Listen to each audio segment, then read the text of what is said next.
সেই স্বাদ। হ্যালো বন্ধুরা, আজকে আমরা ছোটখাটো একটা ব্লগ নিয়ে চলে আসলাম।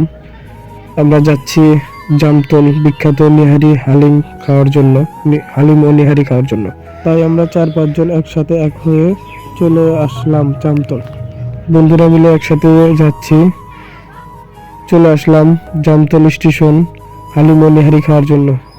ইমরান বড় ভাই, ওটা বন্ধু বোন, এই যে মোহাম্মদ গুলাম মামা, এটা হলো শাকিল, আর পাশাপাশি আছি আমি। দেখতে দেখতে চলে আসলো হালিম এবং তার পাশাপাশি রুটি।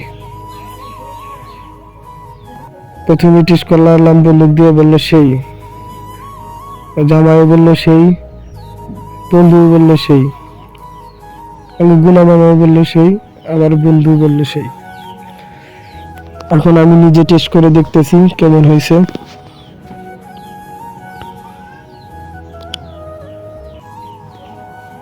আমি মুখে দিয়ে বললাম সেরকম, সেই স্বাদ।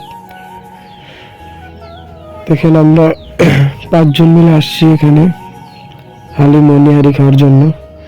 আমরা আসার পরেই কারেন্ট চলে গেছে, তাই অন্ধকারে মোবাইলে টর্চ জ্বালিয়ে খাচ্ছি এবং খাওয়া দাওয়া সেই স্বাদ। যদি হালিম আর নিহারি খেতে চান তাহলে চলে আসবেন সিরাজগঞ্জ জামতল স্টেশন।